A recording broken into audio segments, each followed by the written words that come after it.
नमस्कार मैत्रिणींनो, मातोश्री मसाल्यामध्ये तुमचे अगदी मनापासून स्वागत आहे। आज आपण बनवणार आहोत कोथिंबीरीची तेल पाण्याची मुटकळे। 5-6 मिरच्या लागणार आहेत, लसूण 10-12 पाकळ्या लसूण लागणार आहे, जिरं घ्यायचं आहे, जिरं आपल्याला थोडं जास्त जिरं घ्यायचं आहे आणि मिक्सरमध्ये बारीक करून घ्यायचं आहे। कोथिंबीर स्वच्छ धुवून घेतलेली आहे, त्यासाठी मी 1 वाटी गव्हाचं पीठ घेतलं आहे, तेवढीच वाटी डाळीचं पीठ घ्यायचं आहे, त्यामध्ये चवीनुसार मीठ टाकायचं आहे,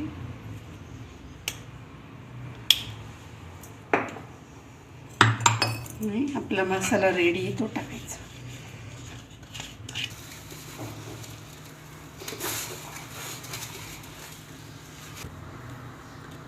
आपलं पीठ आता तयार झालेलं आहे।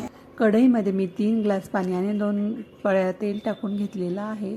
आपण मुटकळे करताना थोडे बारीक करायचे, म्हणजे आपण पाण्यात मुटकळे सोडले तर ते थोडे फुगतात, त्यामुळे आपण बारीक करून घ्यायचे आहे।